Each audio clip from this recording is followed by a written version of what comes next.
Boys and girls, I hope you're okay and happy World Book Day to you. This morning I'm going to read to you a short excerpt from one of my favourite childhood books, and it's called Wind in the Willows. Wind in the Willows is a very old fashioned book actually. It was written in 1908, way before I was born, and it's a lovely story about some animal friends and some of the adventures that they get up to. And it's very much written in its time, it's of its time, but you can still enjoy some of the funny things that the animals get up to. So that the main characters are Ratty, that's a water rat, and he's very sensible and very practical. We have Mole, who's quite shy and he hasn't really experienced very much of the world because he's been living underground. And as he's emerged, he's met Rat and he's introducing him to his friends Toad, who's the other character, and Badger. Now, Toad is a wee bit silly. He's quite naughty, he's quite funny, he gets up to lots of different things. He's got lots of money, but not a lot of common sense. And then you have Badger, who's a lot older than them. He's very wise and he tries to kind of keep Toad under control. So I'm going to read you just a very short excerpt from the story. It's quite a challenging read, boys and girls, I have to say to you. There's a lot of different vocabulary in it, but if you want to up-level your writing, this is definitely the book that you should have a wee dip into and read. I'm going to read you a little excerpt from the part where Toad is first meeting Mole, and it's quite funny. Okay. They disembarked and strolled across the flower-decked lawns in search of Toad, whom they presently happened upon resting in a wicker garden chair, with a preoccupied expression of a face and a large map spread across his knees. "Oh, hooray!" he cried, jumping up and seeing them. "Oh, this is splendid!" He shook the paws of both of them warmly, never waiting for an introduction to the Mole. "Oh, how kind of you," he went on, dancing round them. "I was just going to send a boat down the river for you, Ratty, with strict orders that you were to be fetched up here at once, whatever you were doing. I want you badly, both of you. Now, what will you take? Come inside and have something. Oh, you don't know how lucky it is you're turning up just now." "Oh, let's sit quiet a bit, Toady," said the rat, throwing himself into an easy chair, while the mole took another by the side of him and made some civil remark about Toad's delightful residence. "Finest house in all the whole river," cried Toad boastfully, "or anywhere else for that matter." He could not help adding. Here the rat nudged the mole. Unfortunately, the Toad saw him do it and turned very red. There was a moment's painful silence. Then Toad burst out laughing. "All right, Ratty," he said. "It's only my way, you know. And it's not such a very bad house, is it? You know you rather like it yourself. Now, look here. Let's be sensible. You are the animals I wanted. You've got to help me. It's most important." It's about your rowing, I suppose," said the rat, with an innocent air. "You're getting on fairly well, though you're a good splash good of it still. With a great deal of patience and any quantity of coaching, you may—" "Oh, boating!" interrupted the Toad in great disgust. "Silly boyish amusement. I've given all that up long ago. Sheer waste of time, that's what it is. It makes me downright sorry to see you fellows, who ought to know better, spending all your energies in that aimless manner. No, I've discovered the real thing, the only genuine occupation for a lifetime. I propose to devote the remainder of mine to it, and can only regret the wasted years that lie behind me, squandered in trivialities. Come with me, dear Ratty, and your amiable friend also, if he will also be very good, just as far as the stable yard, and you shall see what you shall see." He led the way to the stable yard accordingly. The rat followed with a most mistrustful expression, and there, drawn out of the coach house into the open, they saw a gypsy caravan, shining with newness, painted a canary yellow, picked out with green, its wheels red. "There you are!" cried the Toad, straddling and expanding himself. "There's a real life for you, embodied in that little cart. The open road, the dusty highway, the heath, the common, the hedgerows, the rolling downs, camps, villages, towns, cities, here today, up and off somewhere else tomorrow. Travel, change, interest, excitement, the whole world before you, and a horizon that's always changing. And mind, this is the very finest cart of its sort that was ever built, without any exception. Come inside and look at the arrangements. Planned 'em all myself, I did." The mole was tremendously interested and excited, and followed them eagerly up the steps and into the interior of the caravan. The rat only snorted and thrust his hands deep into his pockets, remaining where he was. It was indeed very compact and comfortable.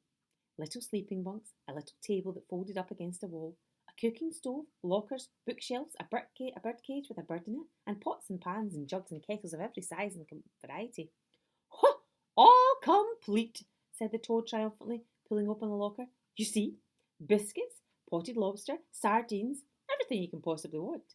Soda water here, baccy there, letter paper, bacon, jam, cards, and dominoes you'll find," he continued as they descended the steps.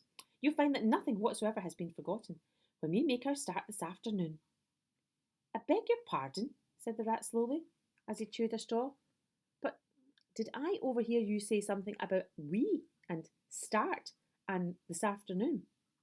"Oh, now, you dear good old ratty," said Toad imploringly, "don't begin talking in that stoof and snoofy sort of way, because you know you've got to come.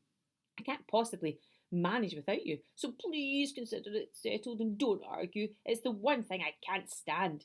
You surely don't mean to stick your life full fusty all over the river all of your life and just live in a hole in a bank in a boat? I want to show you the world. I'm going to make an animal of you, my boy." "I don't care," said the rat doggedly. "I'm not coming, and that's flat. And I am going to stick to my old river and live in a hole and a boat, as I've always done. And what's more, Mole's going to stick to me, as I do too. Aren't you, Mole?" "Oh, of course I am," said the mole loyally. "I'll always stick to you, Rat. And what you say is to be, has got to be. All the same, it does sound as if it might be have been, well, rather fun," he added wishfully. Poor Mole. The life adventurous was so new a thing to him and so thrilling, and his fresh aspect of it was so tempting, and he'd fallen in love at first sight with the canary-coloured cart and all its little fitments. The rat saw what was passing in his mind and wavered. Wind in the Willows, boys and girls, it was really, really enjoyable when I did it. And when I was in secondary school, I actually did a little project on it as well. And it was really, really good fun. So that might be something you might want to look at. I've bought this copy for you guys and I'll stick it in the 4 to 7 school library for you. The other thing I want to show you is another book that I'm reading at the moment. And I'll read you a very short excerpt from this one. And this is it's a factual book. It's Monty Don's My Garden World. Now, during the last lockdown, you've heard me speaking about how I decided that I was going to start a new hobby that was gardening because we couldn't really go very many other places. And I started gardening and I started watching Gardener's World, which I'd never ever done before because I used to think, oh, it's just too boring. But it's really, really good and I've really enjoyed it. And I've started growing lots of different things in my garden. And for my Christmas, I bought Monty Don My Garden World. So I'm just going to read you a little bit since this month is March and it's just started. There's a nice little section in here all about hedgehogs. And I thought that you might like to hear this little bit. And this is Monty writing about his garden. He's got a beautiful big garden called Longmeadow and he has got lots of different types of gardens within a garden and he was writing this story all about the things that happen in his garden over the year. Hedgehogs.